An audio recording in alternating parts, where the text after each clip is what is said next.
Não, na verdade, eu vou até te falar uma coisa. Eu trouxe aqui os itens, né?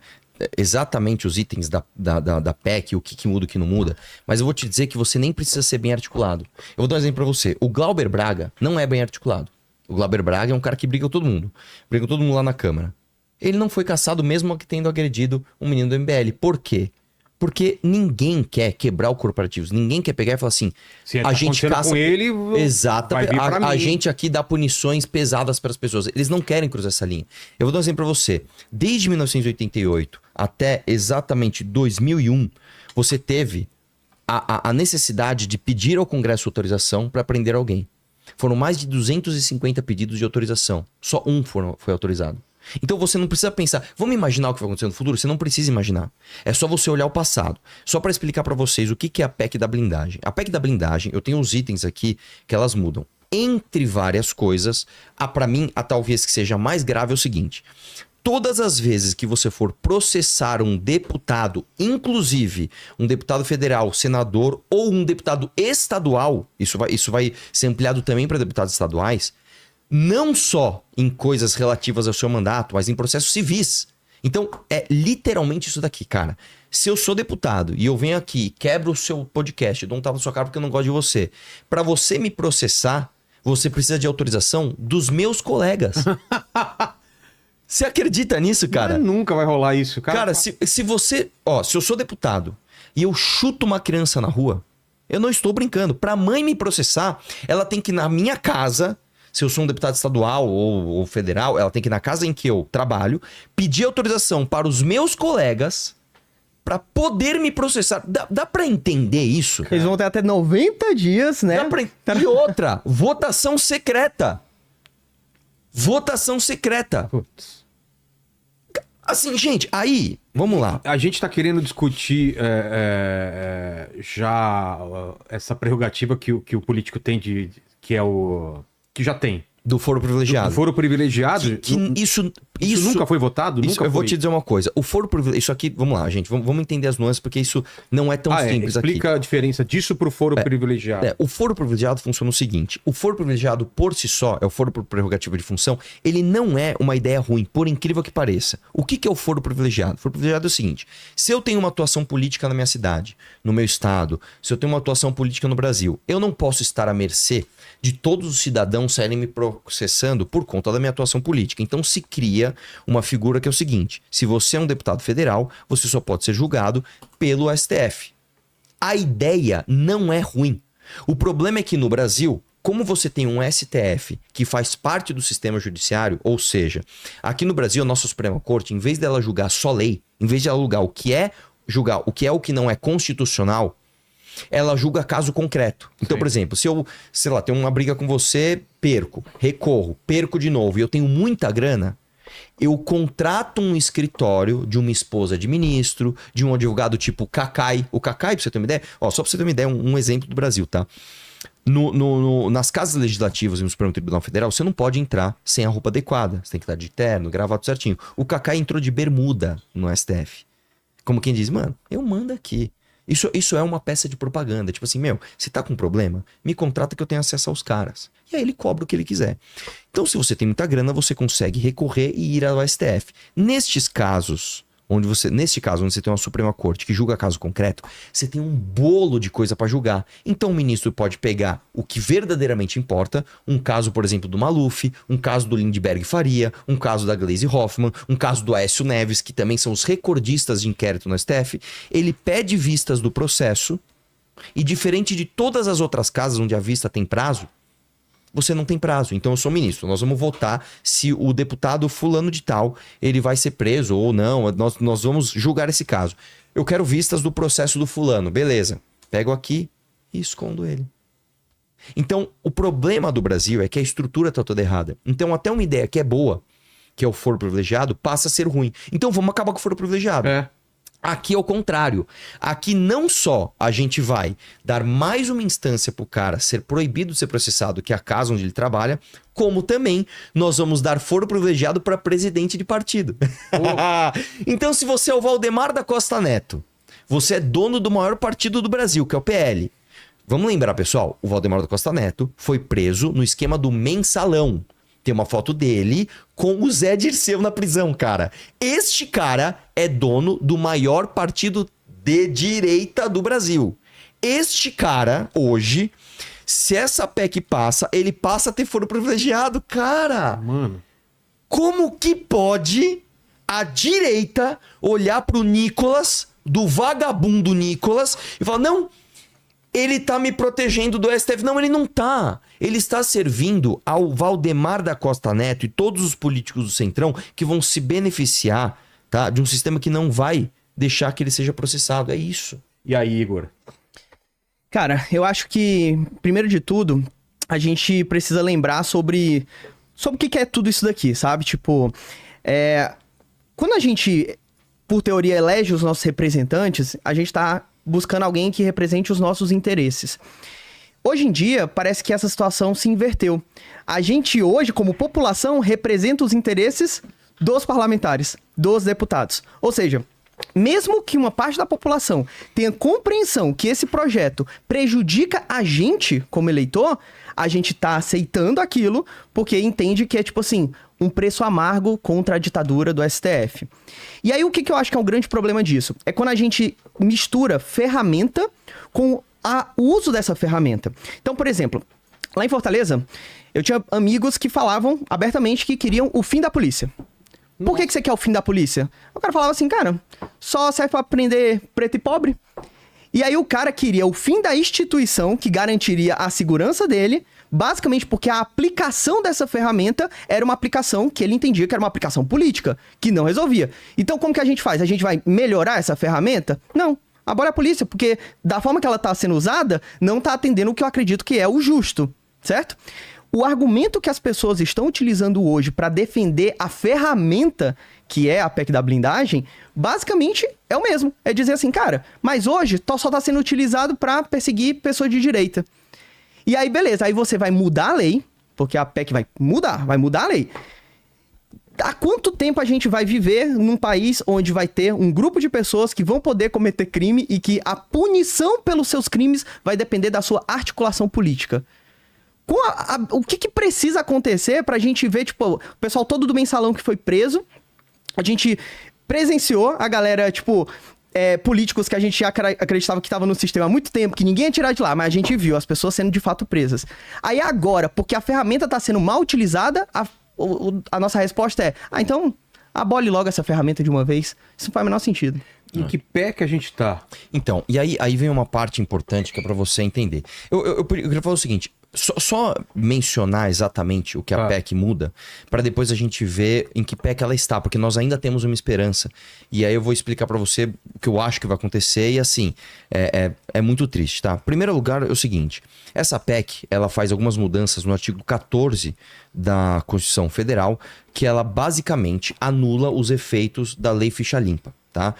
Isso é outra coisa também, tá? Só pra vocês saberem. Eu lembro que quando a Lei Ficha Limpa foi aprovada, o que eu vi de propaganda de gente falando, autor da Ficha Limpa, todo mundo queria ser autor da Ficha Limpa. O que é a Lei Ficha Limpa? A Lei Ficha Limpa é o seguinte, se você for condenado em algum processo, por exemplo, de improbidade, ou se você, por algum motivo, você foi processado e condenado em algum processo criminal, você passa automaticamente a estar inelegível. Tá. Então vamos supor que você, sei lá, você foi prefeito e você, você roubou e pegaram. Você foi condenado, já era. Você passa a ser você passa a estar inelegível. Isso já foi aplicado por alguns políticos. Vários políticos. Isso já aconteceu muito aqui no Brasil, né? Aqui no Brasil, cara, tudo é complicado. Tudo tem um jeitinho de você driblar. E alguns caras já driblaram isso várias vezes. Mas, no fim das contas, a Lei Ficha Limpa é uma lei que todo mundo concorda que é uma lei que é boa. Tira, que é um outro absurdo, tá? Porque a gente tem que, por via de lei, impedir as pessoas de votarem corrupto. Como é que pode, cara? Como é que pode? Mas, enfim, a primeira mudança que essa PEC faz é no artigo 14 da Constituição Federal, que muda isso. O cara passa a estar elegível mesmo que ele for condenado. Ele só pode ficar inelegível se ele sofrer uma segunda condenação em outra instância, o que é um absurdo. Esse é o primeiro absurdo dessa PEC. Segundo absurdo dessa PEC, ele vai mudar o artigo 53 da Constituição Federal, que ele basicamente troca a imunidade parlamentar, né, de inviolabilidade de opiniões civis, etc., por justamente essa parte do processo. É aqui que dá um problemão. Ele altera também alguns artigos, alguns parágrafos no artigo 53 da PEC, né? Onde tem justamente esses trechos que vão falar o seguinte: para você ser processado, você precisa da autorização da casa que esse cara trabalha. Inclusive, tem um parágrafo aqui que aplica ele no artigo 53 para deputados estaduais, o que é outro absurdo. Então, a partir disso, o que nós tivemos no Brasil? Nós tivemos uma Câmara Federal, que é a Câmara dos Deputados. Vamos lembrar, a Câmara dos Deputados, um mandato de 4 anos, né? Tecnicamente, é um mandato mais sensível à aprovação popular. Esta casa teve a cara de pau de passar isso aqui e aprovar. Por que eles fizeram isso? Porque eles entenderam que, cara, já que nós vamos ter uma direita que é popular nas redes, que vai defender, vai tomar para si o ônus da defesa midiática disso, dá pro Centrão todo no caminho aqui. Pra você ter uma ideia, teve um deputado, que eu esqueci o nome agora dele, ele subiu na tribuna e começou a falar: como assim? Vocês acham que o parlamentar não vai ser punido? Vai ser punido sim. Nós vamos votar aqui com a nossa consciência para que ele seja punido. Tipo assim, os discursos assim, absolutamente ridículos. Enfim, passou na Câmara dos Deputados. Aí o que aconteceu? É óbvio que o STF não gostou disso daqui. Mas passou meio na surdina também, né? Passou completa na surdina. Porque a primeira votação falou, eles gente, perderam. olha só, vamos votar aqui. Dois turnos no mesmo dia, dia, na madrugada. Né? Eles perderam. O que, inclusive, na época, no dia, fez discurso, fez live, mostrou pra todo mundo, olha o que tá acontecendo. E eles não conseguiram passar. Eles não conseguiram. Aí o que o Hugo Mota fez? Ele fez uma manobra regimental, com a aprovação da galera, e passou atropelado e passou. E foi lá, passou. Ele falou que a votação anterior não valeu. Olha o motivo. Cara, porque tinham parlamentares, eu juro que foi esse motivo, pode procurar aí. Tinham parlamentares que estavam inesperadamente dormindo. Você acredita, cara? Não. Gente, a gente perdeu a votação, nem pra rir, véio. mas tinham parlamentares que estavam inesperadamente dormindo. Então nós vamos ter que votar de novo. Com todo mundo acordado. Com todo mundo acordado, beleza? Com todo mundo acordado. Entendi. Entendeu? Com os duas... Exatamente. Aí passaram a PEC. E foi tudo atropelado, né? Tipo, primeiro e segundo turno no mesmo dia, colocaram o sigilo, aí conseguiram fazer um destaque pra retirar esse sigilo, e aí logo no dia seguinte fizeram uma emenda aglutinadora lá, que é basicamente pegar um negócio que já foi aprovado, um Frankenstein lá, e bum, voltou com o sigilo, mesmo já tendo Kim, pra você derrubado. ter uma ideia, o Kim, quando ele foi pedir, né, questão de... Porque assim, existe uma ferramenta legislativa que é o seguinte: quando você pede pela ordem, presidente, você quer falar alguma coisa. Então, ó, pela ordem, presidente, você entra numa lista. Então, você pediu pela ordem, então, ó, primeiro Vilela, eu vou falar alguma coisa sobre o mérito da questão.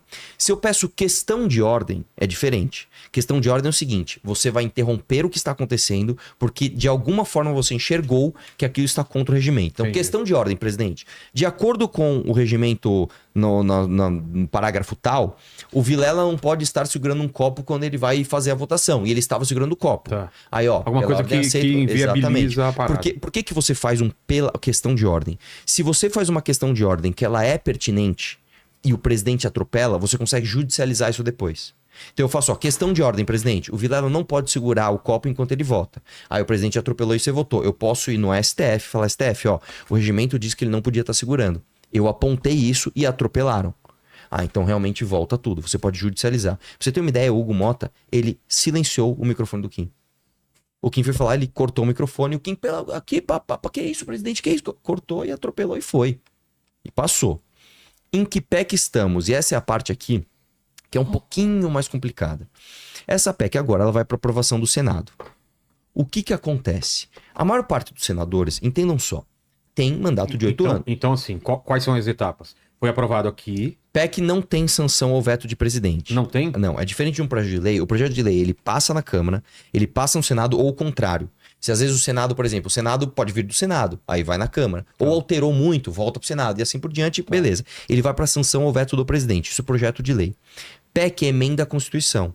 Emenda à Constituição, você precisa de 3/5 da casa em 2 turnos. Ou seja, você precisa de mais gente para aprovar. Não é maioria simples. Projeto de lei, maioria simples, votou no Senado, maioria simples, vai pro presidente sanciona ou veta. PEC não. Emenda, PEC é o seguinte, então... são 3/5 em 2 turnos. Passou, vai pro Senado. Passou, já era. Você mudou a Constituição. Cara... Você não mexe mais. O presidente não tem poder de veto. Qual que é o problema? Mano... Mas eu vou te dizer onde a gente tem alguma esperança. Os senadores, e por isso que é uma coisa contraintuitiva, os deputados têm mandato de 4 anos, eles são mais sensíveis à opinião popular, porque em 4 anos ele tem que te pedir o voto de novo. O senador, qual é a ideia do Casa-Senado? Isso aqui eu até explico no meu curso de política. Você sabe que no Congresso você tem um negócio assim e um negócio assim. Isso é bem fácil de lembrar. Inclusive embaixo tá onde... A Câmara dos Deputados... Fui lá, é interessante isso. São exatamente onde votam, né? Exatamente, em cima o Senado. A gente não tem essa noção. Sim. Que o Senado é onde tá. O Senado é pra baixo? Pra você nunca mais esquecer. Que é fechado, né? O grande é uma panela onde você vai efervescer os ânimos da sociedade. É o grande. Ele tá aberto que é pra cima. Câmara dos Deputados. Vamos efervescer, vamos debater. O Senado, que é aquele menorzinho assim, é a tampa da panela. Passou a efervescência? Vamos pôr a panela e vamos zerar o game pra ver do que a gente vai falar a partir de agora. Entendi. É a casa revisora, é a casa da senioridade. Então você tem que ter 35 anos e você vai ter mandato. Isso é outro absurdo brasileiro, tá? Você vai ter 8 anos de mandato. É muito tempo. É um absurdo, cara. Porque se eu peço o seu voto e ganho a eleição hoje, daqui 8 anos... Ninguém você vai nem lembrar o que lembra eu fiz, mais, cara? né? Nada. Ninguém lembra porcaria nenhuma. Então, tecnicamente, o Senado era... Por isso que eu tô falando que as coisas são, às vezes, contraintuitivas. O Senado Federal, hoje, era pra ser a casa que ia passar mesmo. Por quê? Porque já que é impopular, mas eu não ligo pra popularidade, que eu tenho 8 anos de mandato, deixa eu passar e ficar imune como senador. Porém, como no Brasil, até o certo é errado, o que acontece é o seguinte, muitos dos senadores, né? Geralmente o cara para ser senador, cara, ele tem que escalar na vida partidária, ele tem que ganhar uma eleição majoritária. São pessoas de passados complicados no Brasil. Quem é que julga passado de senador? É STF. Então, se você é um senador que você tem um probleminha com o STF, você tem alguns amigos que têm problemas com o STF, você não pode simplesmente, né, desafiar, não é assim. Por isso que não tem lava-toga, por isso que não tem impeachment de ministro, nunca vai ter. Porque o Senado está na mão do STF. Então, o que está acontecendo agora, nesse exato momento? O Senado já está dizendo, o presidente do Senado, já falou que ele vai segurar essa votação para eles não terem maioria e vai brecar essa PEC no Senado. Se não brecar no Senado, o próprio STF vai declarar inconstitucional, porque de fato é. Mas você acha que isso por causa das ruas? Por causa do... Não, nada a ver com rua. Nada a ver com rua. Por que eles estão fazendo isso? Porque muitos senadores não querem hoje bater de frente com o STF, diminuir o poder do STF, se eles têm rabo preso com o STF. E isso, aí a gente cai na camada 2 do problema, que é o que a gente está falando aqui. Eu vejo muitas pessoas dizendo, não, mas o Nicolas, junto com o Flávio Bolsonaro, eles estão fazendo isso para se blindar a direita do STF. Não, meu amigo. Não, meu amigo. O STF, o Gilmar Mendes, salvou o Flávio Bolsonaro de meio de esse ano. É independente isso. Se for aprovado isso, não estaria blindado contra o STF da mesma forma ou estaria? Como assim? Se isso passa, esse PEC da blindagem. Se isso passa, é claro que está. Todo mundo. Então tem a direita, a esquerda, do centrão, todo mundo fica blindado de todas as instâncias. Qual é o problema que você está falando, então? O problema que eu estou falando é o seguinte, o STF hoje, o Senado hoje jamais vai bater de frente com o STF. Eles não vão fazer isso. Então, olha só como o Brasil é um país esquizofrênico. E por quê? Talvez porque os senadores têm rabo preso com o STF. Todos? Não, mas a grande maioria. E quem importa? Porque se você é um líder de partido... Por exemplo, se eu sou um senador baixo clero, o que já é difícil, porque se você é um senador, você ganha uma majoritária. Só para lembrar, gente, como que funciona no Brasil? Quando você vota para deputado, o número de deputados é proporcional ao número de população que você tem lá. Então, por exemplo, tem estado que tem mais de 50 deputados, certo? Quando você pega Senado é diferente. Senador, você tem 3 por estado. Então... Em 4 anos você vota de 2 em 2, que essa próxima do ano que vem você vai votar em 2 senadores. Dali 4 anos você vai votar só em mais um. Então é uma eleição majoritária. Só ganha eleição para Senado quem tem muito voto. Só tem muito voto quem tem uma vida partidária ativa. Então, por exemplo, é muito difícil, muito raro você ganhar uma eleição para senador porque, sei lá, você ficou popular rápido. Você tem alguns casos, tem o Girão, tem o próprio Marcos Duval, que são casos atípicos. Agora, geralmente o cara tem uma escalada partidária para ele se tornar um candidato a senador competitivo e ganhar a eleição. Esses caras todos, eles têm um rabo preso gigantesco com o STF. Eles não vão bater de frente com o STF e esse projeto não interessa para o STF. Então, olha como o Brasil é um país difícil. Você tem uma Câmara dos Deputados que quer promover a corrupção. E porque os senadores são corruptos, eles não vão conseguir passar isso. Contraintuitivo, né? É por isso que eu tô falando, não é simples, não é difícil, não é simples, não é fácil. Então, é isso que eu digo. A gente hoje, cara, entende que essa estrutura é uma estrutura podre. A gente entende que isso tem que ser mudado. E aonde eu atuo mais? que é a parte em que machuca quando eu falo. A gente não vai conseguir bater de frente com o ministro do STF. A gente não vai conseguir bater de frente com o Centrão enquanto a gente acreditar em falsos heróis. Enquanto eu acreditar que o delegado Caveira vai bater de frente com o sistema, irmão, você não vai bater de frente com esses caras. Não, porque eu quero acabar com o Xandão. Vamos ser sinceros, gente. Vocês acham que vocês vão acabar com o Xandão confiando em Marcos Doval, em Flávio Bolsonaro, em Nicolas Ferreira, como eu falei aqui, em Girão? Você acha que o Alexandre de Moraes tem medo desses caras, bicho?